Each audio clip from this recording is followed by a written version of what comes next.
NEET paper leak मामले में CBI की entry.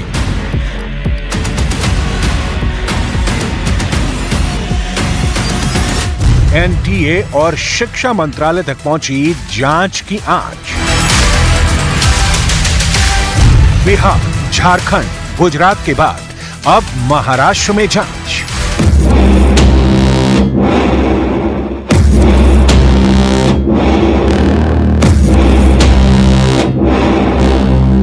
NEET UG paper leak मामले में सरकार की तरफ से ताबड़तोड़ एक्शन लिए जा रहे हैं। केंद्र सरकार ने न सिर्फ नेशनल टेस्टिंग एजेंसी एनटीए के डायरेक्टर जनरल सुबोध सिंह को पद से हटाया, बल्कि शिक्षा मंत्रालय ने नीट यूजी में हुई गड़बड़ियों की जांच सीबीआई को सौंप दी, जिसके बाद अब सीबीआई जल्दी ही इस मामले में अपनी जांच शुरू कर सकती है। और इस तरह नीट एग्जाम पेपर लीक मामले को लेकर सीबीआई एफआईआर दर्ज कर सकती है। शिक्षा मंत्रालय ने सीबीआई को जांच सौंपते हुए कहा था कि नीट एग्जाम पेपर लीक मामले में कुछ अनियमितताएं पाई गई हैं, जिसके बाद शिक्षा मंत्रालय की शिकायत पर सीबीआई एफआईआर दर्ज करेगी और बहुत जल्द बिहार और गुजरात में जो एफआईआर दर्ज हुई हैं उन्हें टेक ओवर भी कर सकती है। क्योंकि इस मामले में बिहार, गुजरात, महाराष्ट्र की पुलिस अलग से जांच कर रही है। राज्यों की पुलिस ने कई कैंडिडेट, सॉल्वर और अन्य आरोपियों को गिरफ्तार किया है। सीबीआई की टीम इन राज्यों से केस फाइल मांग सकती है और नीट पेपर लीक के सोर्स का पता भी लगाएगी। यही नहीं, नीट पेपर लीक की जांच की जद में जो भी आएगा उससे पूछताछ की जा रही है। इस बीच इस जांच की आंच एनटीए और शिक्षा मंत्रालय तक पहुंच गई। खबर है कि एनटीए और शिक्षा मंत्रालय के अधिकारी भी सवालों के घेरे में हैं। जांच एजेंसियां जल्द ही इनसे पूछताछ कर सकती हैं। जांच एजेंसी के सूत्रों के मुताबिक इस मामले में अब तक की जांच के दौरान नेशनल टेस्टिंग एजेंसी समेत शिक्षा मंत्रालय के कुछ अधिकारियों की भूमिका सामने आ रही है, जिनकी लापरवाही के चलते ये पेपर लीक हुए। जल्द ही जांच एजेंसी के अधिकारी इनमें से कुछ बड़े और छोटे अधिकारियों से पूछताछ करेंगे। जांच से जुड़े एक आला अधिकारी ने बताया कि फिलहाल इस पूछताछ और सामने आए तथ्यों के आधार पर यह तय किया जाएगा कि इन अधिकारियों को इसमें आरोपी बनाया जाए या न बनाया जाए। लेकिन इतना तो तय है कि इनमें से कुछ अधिकारियों के खिलाफ विभागीय जांच और कड़े डिपार्टमेंटल एक्शन की संस्तुति की जाएगी। यानी अब शिक्षा मंत्रालय हर कदम सावधानी से रख रहा है, क्योंकि एनटीए के डीजी को पद से हटाने के बाद अभी तक उनकी कहीं पोस्टिंग नहीं की गई है। कार्मिक मंत्रालय की तरफ से उन्हें कंपल्सरी वेटिंग करने के लिए कहा गया है। मतलब साफ है कि शिक्षा मंत्रालय पहले पेपर लीक मामले में एनटीए के पूर्व डीजी सुबोध सिंह की भूमिका समझेगी, फिर उनको नई तैनाती दी जाएगी। यही सारी डिमांड्स आप लोग की थी भी कि एक इंडिपेंडेंट कमेटी बने, इंडिपेंडेंट कमेटी को जो लीड करे वो ऐसा कोई बहुत ही रेपुटेड इंसान हो, जैसे इसरो के एक्स चेयरमैन हो। सीबीआई इंक्वायरी हो तो अब सीबीआई इंक्वायरी भी आ गई है इसके ऊपर, और एनटीए के चीफ साहब को भी यहाँ से हटा दिया गया है। देखिए, मिनिस्ट्री ऑफ एजुकेशन को अप्रिशिएट करते हैं इतनी तेजी से सारे स्टेप्स लेने के लिए, पर यहाँ पे भी हम लोग का अभी भी ये वही पॉइंट है कि समय बहुत इंपॉर्टेंट है, समय बहुत कम है। तो मैं ये उम्मीद करूंगा सारी एजेंसी से कि जल्द से जल्द इसकी जांच हो, जल्द से जल्द रिपोर्ट आए और बच्चों के साथ इंसाफ। उधर नीट पेपर लीक की जांच में जुटी बिहार पुलिस की आर्थिक अपराध इकाई झारखंड के हजारीबाग में सबूतों की तलाश कर रही है। खबर है कि हजारीबाग के ओएसिस स्कूल से ही नीट का पेपर लीक हुआ था। जांच में यह भी पता चला कि बिहार पुलिस की आर्थिक अपराध इकाई को जांच में जो जला हुआ प्रश्न पत्र आरोपी अमित आनंद के घर से मिला था, उसका बुकलेट नंबर 61364888 था। वो इसी स्कूल को आवंटित किया गया था। यही नहीं, बुकलेट वाले पेपर बॉक्स से भी छेड़छाड़ के आरोप सामने आ रहे हैं। नीट परीक्षा पत्र लीक मामला जो है वो काफी तूल पकड़ता नजर आ रहा है और इसका तार अब हजारीबाग से भी जुड़ गया है। अगर हम पिछले दिनों की बात कर ले तो देखिए, हजारीबाग का यह लोहसिंगना थाना क्षेत्र का ओएसिस स्कूल है, जहां सूत्र बताते हैं कि पिछले दिन जो है पटना से ईओयू की टीम जो है वो यहां पर पहुंची थी और विद्यालय के जो तमाम शिक्षक हैं, इसके अलावा परीक्षा में जो शामिल है, जो कर्मचारी थे, उनसे पूछताछ की गई है। इसके साथ ही जो है हजारीबाग में अन्य परीक्षा केंद्र बनाए गए थे, वहां पर भी ईओयू की टीम के द्वारा जो है पूछताछ की गई है। अगर क्वेश्चन पेपर लीक की बात की जाए, जो भी साक्ष्य उन्हें जो है वो सबूत प्राप्त हुए हैं, खासकर उनकी जो है वो जांच की बात कही जा रही है। अगर हम सूत्र की माने तो जिस तरीके से लगातार झारखंड और बिहार में इसकी जो जांच चल रही है, इससे कई जो है वो सबूत सामने आ सकते हैं। लेकिन हम बात हजारीबाग की कर रहे हैं, तो जिस तरीके से यह मामला प्रकाश में आया है, हजारीबाग का भी जो है वो नाम जुड़ता नजर आ रहा है। यही नहीं, बिहार पुलिस की आर्थिक अपराध इकाई की टीम अभी भी हजारीबाग में मौजूद है और ओएसिस स्कूल के मालिक, प्रिंसिपल समेत परीक्षा के दिन तैनात सभी तरह के कर्मचारियों और शिक्षकों से पूछताछ की जाएगी। इसके साथ ही उस बैंक के मैनेजर, गार्ड और बैंक के कर्मचारियों से भी पूछताछ होगी जहां से क्वेश्चन पेपर निकले थे। ईओयू की टीम बैंक के डीवीआर को भी अपने कब्जे में लेगी। गिरफ्तार किए गए लोग अगर आर्थिक अपराध इकाई को सही जानकारी नहीं देंगे तो आर्थिक अपराध इकाई की टीम ब्रेन मैपिंग टेस्ट भी करा सकती है। इसके साथ ही जिस प्रोफेसर के मोबाइल से क्वेश्चन पेपर मास्टरमाइंड संजीव मुखिया के मोबाइल पर भेजा गया था, उस प्रोफेसर की तलाश भी तेज कर दी गई है। वहीं संजीव मुखिया की गिरफ्तारी के लिए भी आर्थिक अपराध की टीम कई जगहों पर छापेमारी कर रही है। यही नहीं, सूत्रों के मुताबिक खबर यह भी है कि नीट पेपर लीक मामले में ईओयू की टीम ने आरोपियों से 16 चेक, 6 पासबुक, 5 एटीएम कार्ड और ट्रांजैक्शन स्लिप बरामद किए हैं। बरामद पासबुक, एटीएम और चेकबुक से 10 करोड़ रुपए से अधिक के लेन देन के साक्ष्य भी मिल चुके हैं। इसके साथ ही ईओयू को जांच के दौरान 3 दर्जन से ज्यादा एडमिट कार्ड, आधार कार्ड, पैन कार्ड मिले हैं। आरोपियों से मिले सभी एडमिट कार्ड, आधार कार्ड और पैन कार्ड की ईओयू की टीम अब जांच करेगी। सभी एडमिट कार्ड के डिटेल्स खंगाले जाएंगे। जरूरत पड़ने पर उन अभ्यर्थियों से भी पूछताछ होगी, उनके अभिभावकों से भी पूछताछ हो सकती है। नीट को लेकर अब 4 एजेंसियां जांच कर रही हैं। सीबीआई को जांच सौंपी गई है। बिहार ईओयू पेपर लीक मामले की जांच कर रही है। उधर महाराष्ट्र में महाराष्ट्र एटीएस भी लातूर और नांदेड़ में जांच कर रही है। वहीं गुजरात में भी नीट पेपर में नकल कराने वाले गैंग की जांच हो रही है।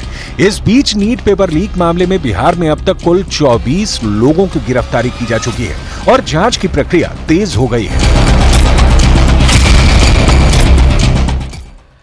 उधर मध्य प्रदेश के इंदौर में बीजेपी नेता मोनू कल्याणी की गोली मारकर हत्या कर दी गई। मोटरसाइकिल सवार बदमाशों पर हत्या का आरोप है। घटना देर रात की बताई जा रही है। जानकारी यह है कि मोनू कल्याणी बीजेपी युवा मोर्चा के नगर उपाध्यक्ष थे और वो इलाके में निकलने वाली भगवा यात्रा की तैयारी कर रहे थे। इसी दौरान उन्हें गोली मार दी गई।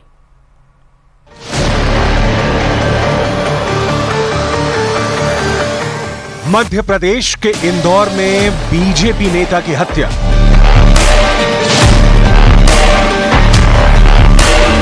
इंदौर में भगवा यात्रा निकालने से पहले कत्ल। हत्या के आरोपियों के घरों में तोड़फोड़ और आगजनी। मध्य प्रदेश का इंदौर शहर उस समय कांप गया जब रात के अंधेरे में बीजेपी नेता और कैलाश विजयवर्गीय के समर्थक मोनू कल्याणी को सरेआम मौत के घाट उतार दिया गया। भारतीय जनता पार्टी युवा मोर्चा के नगर उपाध्यक्ष मोनू कल्याणी की इंदौर में बड़ी पहचान थी। वो भगवा यात्रा निकालने वाले थे।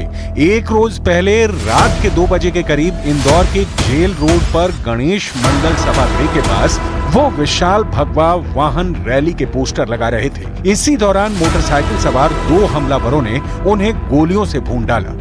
मोनू कल्याणी की कल देर रात 2 से 3 बजे के बीच में 2 हमलावरों ने गोली मारकर हत्या कर दी। इस वक्त मैं चिमनबाग चौराहे के पास मौजूद हूँ और गणेश मंडल, ठीक गणेश मंडल के सामने कल 2 से 3 बजे रात की घटना है। यहाँ पर जहाँ इस वक्त मैं मौजूद, यहीं पर मोनू कल्याणी खड़े थे और ये पोस्टर जो इस वक्त आप तस्वीर देख रहे हैं, इस पोस्टर को वो लगवा रहे थे। विशाल भगवा वाहन रैली, हर साल भगवा वाहन रैली मोनू कल्याणी निकालते थे। वाल्मीकि समाज से आते हैं। हत्या क्यों हुई इसकी जांच पुलिस कर रही है, लेकिन कैसे हुई इस बात की जानकारी वहां मौजूद चश्मदीद ने दी। मोटरसाइकिल सवार 2 लोग आए। मोनू कल्याणी से उनका मोबाइल नंबर मांगा। जैसे ही मोनू ने मोबाइल निकाला, अचानक से उनके ऊपर तड़ातड़ गोलियों की बौछार हो गई। यहाँ पर जेल रोड पे खड़े हुए थे, भगवा यात्रा के झंडे लगा रहे थे। तो इतने में 2 जने आए थे गाड़ी से, तो भैया साइड में खड़े थे तो उनके पास में रुके वो और उनसे बात वगैरह कर रहे थे, नंबर वगैरह लिए थी। फिर वो भैया फ़ोन में लगे, इतनी में बंदूक निकाली और चला दी। 2 फायर करिए थे और एक हमारे पे करा था। पड़ोसी उसी मोहल्ले में रहते हैं, वो आए और उन आपस में बात कर रहे थे। उसी समय कोई फ़ोन नंबर एक्सचेंज करने की बात हुई। जब वो फ़ोन नंबर एक्सचेंज कर रहे थे उस समय उन्होंने 2 गोली उसके ऊपर चला दी। 2 गोली के खोखे तो हमको वहाँ मौके पर मिले हैं, चश्मदीद साक्षी राहुल था, उसका कहना भी यही है कि जब हम उनको बचाने दौड़े, हम झंडे लगा रहे थे, तो हमको हमारे ऊपर ही फायर किए और मौके से भाग गए। घटना का कारण क्या है, घटना के पूर्व की रंजिश है या अन्य कोई कारण है, उस संबंध में कोई जानकारी नहीं मिली है। उधर मोनू कल्याणी की हत्या हुई, इधर शहर में कोहराम मच गया। मोनू के समर्थकों ने आरोपियों के घर में आगजनी कर दी, घर के बाहर खड़ी गाड़ियों को आग के हवाले कर दिया। देखते देखते आरोपियों के घर के बाहर धधकती आग दिखने लगी। बीजेपी नेता मोनू कल्याणी की जिन्होंने हत्या की है, 2 आरोपियों के नाम सामने आ चुके हैं, अर्जुन और पीयूष। ये जो मकान है, ये मकान जो है ये अर्जुन का है। अर्जुन के घर के बाहर पर ये जो गाड़ियां खड़ी थी, मोनू कल्याणी के समर्थक कल देर रात पहुंचते हैं, हत्या के बाद से काफी नाराज थे, घर के बाहर खड़ी गाड़ियों में आग लगा देते हैं, घर के अंदर जाते हैं और घर का एक एक सामान जला देते हैं। अभी भी घर के अंदर से धुआं निकल रहा है, यानी बवाल शांत नहीं हुआ है। पुलिस और चश्मदीद के मुताबिक हत्या के आरोपी अर्जुन पथरोड़ और पीयूष पथरोड़ हैं। खबर यह भी है कि 4 महीने पहले ही मोनू कल्याणी ने आरोपी अर्जुन पथरोड़ को थाने से छुड़वाया था और कुछ ही दिन पहले अर्जुन और मोनू में कहासुनी भी हुई थी। जानकारी ये भी सामने आई है कि आरोपी अर्जुन का ब्याज का काम है। बताया जा रहा है कि आरोपी अर्जुन और पीयूष मोनू कल्याणी की ही कॉलोनी में रहते हैं, क्योंकि मोनू कल्याणी के जो समर्थक है काफी गुस्से में, और मोनू कल्याणी का इस क्षेत्र में काफी बड़ा दबदबा है। युवाओं की बड़ी फौज है मोनू कल्याणी के पास में, और मंत्री कैलाश विजयवर्गीय के बेहद खास है, सबसे करीबी है। जगह जगह पे आज इंदौर की अगर हर एक चौराहे की बात करते हैं, हर एक चौराहे पर मोनू कल्याणी के पोस्टर लगे हुए हैं, क्योंकि आज शाम 5 बजे भगवा रैली निकलने वाली थी और हर साल मोनू कल्याणी भगवा यात्रा निकाला करते थे। मोनू कल्याणी भारतीय जनता युवा मोर्चा के नगर उपाध्यक्ष थे। इसके अलावा वो बीजेपी नेता कैलाश विजयवर्गीय और आकाश विजयवर्गीय के खास थे। मोनू हर साल अपने इलाके में भव्य कार्यक्रम करवाते थे, जिनमें बीजेपी के वरिष्ठ नेता और अन्य लोग भी शामिल होते थे। मुझे अभी सुबह 6 बजे पता लगा और वो बहुत ही निंदनीय है। अभी पुलिस से मेरी बात हुई, उन्होंने कहा कि शायद उनके मोहल्ले के कोई व्यक्ति हैं जिनको वो ढूंढ रहे हैं। वो अभी मैं उसके बारे में कोई टिप्पणी नहीं कर सकता, पर हमारा बहुत ही आत्मीय कार्यकर्ता था और आज तो उसने भगवा यात्रा निकालता हर साल। वो कल ही मुझे निमंत्रण देने आया था। वो बहुत दमदार कार्यकर्ता था। इंदौर में बीजेपी नेता मोनू कल्याणी की हत्या के बाद से ही तनाव है, जिसके बाद वहां पर भारी पुलिस बल तैनात कर दिया गया। फिलहाल इस मामले में दोनों ही आरोपी फरार हैं। आरोपियों की गिरफ्तारी के लिए क्राइम ब्रांच सहित अलग अलग टीमें बनाई गई हैं। इजरायल और हमास के बीच जंग बरकरार है। एक वीडियो सामने आया है जिसमें इजरायल ने उत्तरी गाजा में हमास के कमांडर को मार गिराया। रिपोर्ट में देखिए।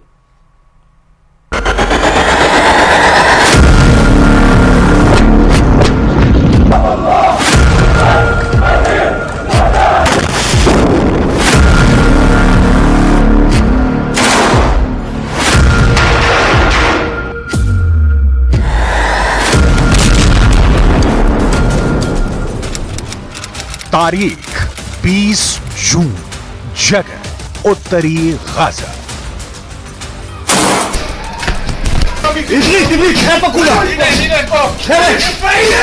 बहुत ही खामोशी से ड्रोन कैमरा गाजा में हमास के खूनी दस्तों की हरकतों पर नजर रखे हुए था।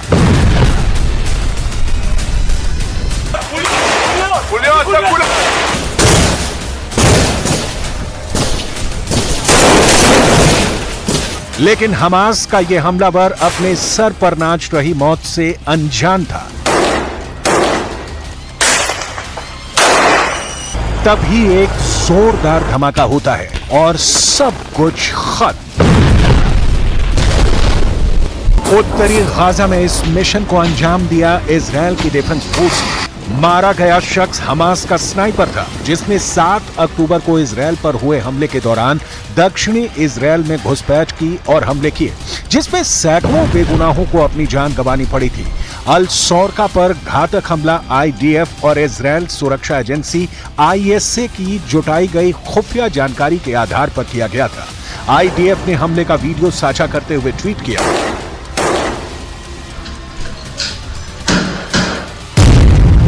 आईडीएफ के विमानों ने उत्तरी गाजा के बेत हनौन इलाके में हमास के आतंकवादी अहमद हसन सलामे अल सौरका को खत्म करने के लिए एक सटीक हमला किया। अल सौरका नुकबा फोर्सेस में एक स्क्वाड कमांडर था, जिसने 7 अक्टूबर के नरसंहार के दौरान दक्षिणी इजराइल में घुसपैठ की और हमले किए। हमास के हमलों में करीब 1200 लोगों को अपनी जान गंवानी पड़ी थी। अब इजराइल के ऑपरेशन का वीडियो देखने पर पता चलता है कि ये एक सटीक हवाई हमला था। इसके बाद हुए एक विस्फोट में हमास का ये स्नाइपर मारा गया। अल सौरका ने बीट हनौन के इलाके में स्नाइपर अटैक को अंजाम दिया था, जिसमें आम लोगों के साथ ही आईडीएफ सैनिकों पर हमास ने हमलों को अंजाम दिया था। इजराइल ने यह भी दावा किया कि ऑपरेशन के दौरान नागरिकों को होने वाले नुकसान को कम करने के लिए कई कदम उठाए गए और हमले में किसी भी नागरिक के घायल होने की सूचना नहीं है।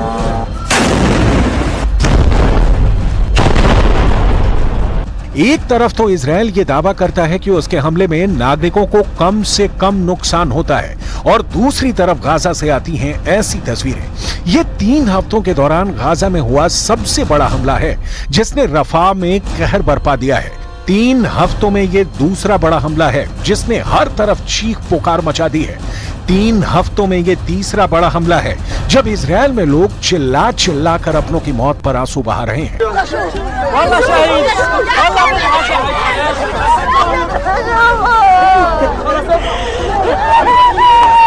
ये आंसू, ये गुस्सा, ये बदहवासी का आलम इसलिए है क्योंकि जो लोग पिछले 3 हफ्तों में मारे गए हैं, उनका इजराइल हमास युद्ध से कुछ भी लेना देना नहीं है। ये लोग तो आम नागरिक थे, ये लोग तो वो आम लोग थे जिनका पहले आशियाना टूटा, रोटी के लिए जिन्होंने सड़कों की खाक छानी और फिर टेंट में रहने के लिए मजबूर थे। और अब गाजा का आरोप ये है कि इजराइल के बारूद ने इनकी जान भी ले ली। एक ही हमले में 25 की मौत, 50 घायल। इससे पहले 26 मई को मारे गए थे 45 लोग। 3 हफ्ते में दूसरा बड़ा हमला। मौत और घायलों के इन आंकड़ों को देखकर कोई भी नर्म दिल इंसान घबरा जाएगा। फिलिस्तीनी स्वास्थ्य मंत्रालय के आरोप के मुताबिक इजराइल ने गाजा के दक्षिणी शहर रफा के पास अल मवासी में फिलिस्तीनियों के टेंट कैंप पर बमबारी की। इस हमले में 25 लोगों के मारे जाने की खबर है, जबकि 50 लोग जिंदगी और मौत के बीच झूल रहे हैं। गाजा पर इजराइल का यह सबसे नया हमला है जिसमें इतने लोगों की मौत हुई है। जयपुर का रुख करेंगे, जहां से बड़ी खबर है। विधानसभा उपचुनाव की तैयारी में कांग्रेस पूरी तरीके से जुटी हुई है। 5 विधानसभा क्षेत्रों के उपचुनाव के लिए समितियों का गठन कर दिया गया। झुंझुनू के लिए बताया जा रहा है कि सांसद बृजेंद्र सिंह ओला को प्रभारी बनाया गया। तो वहीं दौसा का अगर रुख करें तो विधानसभा के लिए यहां पर सांसद मुरारी लाल मीणा को जिम्मेदारी सौंपी गई। उनियारा विधानसभा के लिए सांसद हरीश मीणा होंगे, तो खीरसर विधानसभा के लिए जाकिर हुसैन को जिम्मेदारी सौंपी गई है। विधायक डूंगरपुर गेदर 84 विधानसभा के लिए रतन देवासी को प्रभारी नियुक्त किया गया है। तो इस वक्त की बड़ी खबर आपके टेलीविजन स्क्रीन पर, जहां पर विधानसभा उपचुनाव की तैयारियों में कांग्रेस जुटी हुई है और इसी के तहत बताया जा रहा है कि जो सूची है वो जारी कर दी गई है राजस्थान प्रदेश कांग्रेस कमेटी की तरफ से, और वो हम आपको आपकी टेलीविजन स्क्रीन पर भी दिखा रहे हैं। जो प्रेस रिलीज जारी कर इस पूरे मामले की जानकारी जो है कांग्रेस की तरफ से दी गई है। 5 विधानसभा क्षेत्रों के उपचुनाव के लिए समितियों का गठन कर दिया गया, जिनको जिम्मेदारी सौंपी गई। उनमें सांसद बृजेंद्र सिंह ओला का भी नाम है और इसके साथ दौसा विधानसभा के लिए सांसद मुरारी लाल मीणा का नाम सामने निकल कर आया है। ज्यादा जानकारी के साथ जयपुर से संवाददाता टेलीफोन लाइन पर राकेश शर्मा जुड़ चुके हैं। राकेश, लिस्ट में और क्या क्या है? बिल्कुल, देखिए, जो विधानसभा उपचुनाव के लिए अब कांग्रेस की तैयारियां हैं और उसमें 5 विधानसभाओं में उपचुनाव होने हैं। चूंकि लोकसभा चुनाव में यहाँ से जो प्रत्याशी जीत कर गए हैं, उसके बाद जो विधानसभा की सीटें रिक्त हुई हैं, तो जो खासतौर पर सांसद कांग्रेस के जीते हैं उनको उनके क्षेत्र का, विधानसभा क्षेत्र का प्रभारी बनाया गया। झुंझुनू से बृजेंद्र सिंह ओला हैं। इसके अलावा इस कमेटी में 3 सदस्य और रखे गए हैं। पीसीसी के सेक्रेटरी हैं राम सिंह कसवा, दिनेश सुंडा और मनोज मेघवाल। दौसा विधानसभा क्षेत्र से सांसद मुरारीलाल मीणा को प्रभारी बनाया गया है। पुष्पेंद्र भारद्वाज को महासचिव बनाया गया है, जबकि रामजीलाल ओड और रफीक खान विधायक जयपुर के हैं, इनको भी इस टीम में रखा गया है। उनियारा विधानसभा में सांसद हरीश मीणा, जो कि टोंक लोकसभा क्षेत्र में आती है, और प्रशांत शर्मा जो महासचिव, उनको बनाया गया। हरिप्रसाद बैरवा और विकास चौधरी भी इस समिति में हैं। जाकिर हुसैन को प्रभारी बनाया गया खीवसर का, और डूंगर राम गेदर जो विधायक हैं उनको भी जो है इस टीम में रखा गया है। इसके अलावा 84 विधानसभा क्षेत्र जो है वहां पर भी जो जिम्मेदारी दी गई है, और 84 विधानसभा क्षेत्र में रतन देवासी और वल्लभ राम को पाटीदार, पुष्कर लाल डांगी और रामलाल मीणा, ये एक समिति बनाई गई है। तो ये सभी समितियां अब जो विधानसभा उपचुनाव हो रहे हैं वहां पर ब्लॉक स्तर पर जो समितियां बनानी है, यानी विधानसभा चुनाव के लिए जो तैयारी करनी है, जिन लोगों को टीम में लेना है, वो सब अपना निर्णय वहां करेंगी, और वहां के लोकल जो कांग्रेस के नेता पदाधिकारी हैं उनको क्या जिम्मेदारी देनी है, किस तरीके से विधानसभा उपचुनाव में जीत कांग्रेस को दर्ज करनी है, इसकी पूरी रूपरेखा और ब्लूप्रिंट अब ये टीमें आलकमान की तरफ से नाम तय कर दिए गए हैं। राकेश, आप ये कहना चाहते हैं, और अब जो है तैयारियों में कांग्रेस जुट जाएगी, बूथों को कैसे मजबूत किया जाए, यानी आम चुनाव के बाद अब जो है उपचुनाव की तैयारी पूरी तरीके से कांग्रेस करने में जुट गई है। राकेश, बिल्कुल, देखिए जिस तरीके से कांग्रेस को जो अभी लोकसभा चुनाव में एक वहां पर लोगों ने जनाधार दिया, उसके बाद कांग्रेस उत्साहित भी है, और बूथ लेवल कांग्रेस के कार्यकर्ता का मनोबल बढ़ाने के लिए, पार्टी को एकजुट करने के लिए ये कमेटियां बनाई गई हैं, और उच्च स्तरीय, चूंकि कल गोविंद सिंह डोटासरा दिल्ली में थे, वहां बातचीत करने के बाद ये समितियां घोषित की गई हैं। ठीक है, बाकी अन्य पार्टियों की तरफ से आपको कुछ जानकारी मिल पाई है कि उनकी तरफ से कब ये सूचियां बाहर निकल कर आ पाएंगी? बिल्कुल, देखिए इंडिया गठबंधन के जो चूंकि दूसरे जो खासतौर पर जो नागौर से सांसद हनुमान बेनीवाल जीते हैं, वहां भी रालोपा जो है और इंडिया गठबंधन के साथ चर्चा करने के बाद में, चूंकि खींवसर सीट से खुद जो हनुमान बेनीवाल विधायक थे, तो वहां पर उनकी भी तैयारी है। संभवतः हनुमान बेनीवाल अपनी पत्नी को खींवसर सीट से उतार सकते हैं, या इंडिया गठबंधन के साथ जो समझौता होगा उसके अनुसार वो चलेंगे।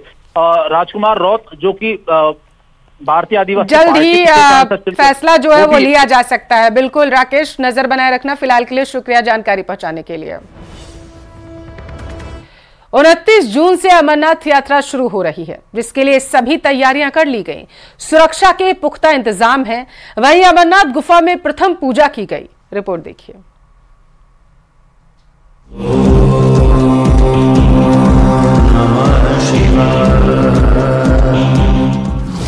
29 जून से शुरू हो रही अमरनाथ यात्रा। श्रद्धालु कर सकेंगे अमरनाथ बाबा के दर्शन। प्रशासन ने किए सुरक्षा के कड़े इंतजामात। अमरनाथ यात्रा 29 जून से शुरू हो रही है, जिसको लेकर प्रशासन की ओर से खास तैयारियां की जा रही हैं। इसी कड़ी में जम्मू कश्मीर के मुख्य सचिव अटल डुल्लू ने भगवती नगर स्थित यात्री निवास का दौरा किया। उन्होंने अमरनाथ यात्रियों के लिए की जा रही व्यवस्थाओं का जायजा लिया। सुरक्षा यात्रा की हमारी प्रायोरिटी है, और इस चीज को सुनिश्चित किया जाएगा कि जो यात्रा होगी उसको पूरी सिक्योरिटी दी जाएगी, और ये हमारी पूरी कोशिश। आज मैं यहाँ आया, मैंने यहाँ के जो डिफरेंट ऑफिसर्स के डिपार्टमेंट्स के ऑफिसर्स हैं उनके साथ मीटिंग भी की, और उनसे रिव्यू करने के बाद मुझे ये लगा कि यहाँ की जो व्यवस्था की गई है ये सेटिस्फैक्ट्री है, और मुझे लगता है कि ये जो यात्री यहाँ आएंगे उनका एक्सपीरियंस अच्छा है। वहीं जम्मू कश्मीर के उपराज्यपाल मनोज सिन्हा ने बाबा अमरनाथ की प्रथम पूजा में वर्चुअल रूप से भाग लिया। उपराज्यपाल मनोज सिन्हा ने एलजी कार्यालय से ही वर्चुअली पूजा में शामिल हुए। इस दौरान उपराज्यपाल मनोज सिन्हा ने कहा कि 29 जून से देश भर के श्रद्धालु बाबा अमरनाथ के दर्शन कर सकेंगे। आज शुभ मुहूर्त में बाबा अमरनाथ जी की प्रथम पूजा संपन्न हुई। 29 जून से देश भर के श्रद्धालुओं के लिए बाबा अमरनाथ के दर्शन खुल जाएंगे। श्राइन बोर्ड ने और जम्मू कश्मीर प्रशासन ने देश भर से आने वाले श्रद्धालुओं के लिए अच्छे इंतजाम किए हैं। पिछले 2 वर्षों में यात्रा सुविधाओं में काफी बढ़ोतरी हुई है। सुरक्षा एजेंसियों ने सुरक्षा की भी चाक चौबंद व्यवस्था की है। जम्मू कश्मीर की ये पुरातन संस्कृति रही है। जम्मू कश्मीर के सभी धर्मों के लोग इस यात्रा में बढ़ चढ़ करके हिस्सा लेते रहें, सहयोग करते रहें। जीएमसी के मुख्य परिवहन अधिकारी धर्मवीर सिंह ने भी आश्वासन दिया है कि यात्रियों के लिए जीएमसी आदि जैसी विभिन्न एजेंसियों की ओर से सभी व्यवस्थाएं की गई हैं। साफ सफाई का तो खास ख्याल रखा जा रहा है। मैन एंड मशीनरी पूरी, जिसमें हमारी JCBs, refuse compactors, drinking water, sprinkles, जितनी भी मशीनरी हमारे पास अवेलेबल है, जो भी यहाँ जरूरत है, यहाँ नोडल ऑफिसर्स बनाए गए हैं। हमें जिस भी किस्म का एक तालमेल से चल रहा है sir, different agencies, different organisations यहाँ काम चल रही हैं, तो जीएमसी उनको हर तरफ से सपोर्ट कर रहा है। यहाँ पे रेलवे स्टेशन से लेके बस स्टैंड से लेके जहाँ से भी यात्रियों ने आना है, हम हर तरफ से हमारे आरसी बिन्स लग रहे हैं, पूरी सपोर्ट जो है दी जा रही है सिस्टम हमारे जीएमसी की तरफ से। गौरतलब है कि इस बार अमरनाथ यात्रा आगामी 29 जून से शुरू होकर 29 अगस्त यानी कि रक्षाबंधन पर्व तक चलेगी। इस 18वीं अमरनाथ यात्रा में बालतर और पहलगाम मार्ग से भक्त यात्रा करेंगे। Bureau report, news 18। और यहाँ रुकेंगे एक छोटे से ब्रेक के लिए। ब्रेक के उस पार आप देखिए 30 मिनट में 50 जिले, सहयोगी आयुषी के साथ।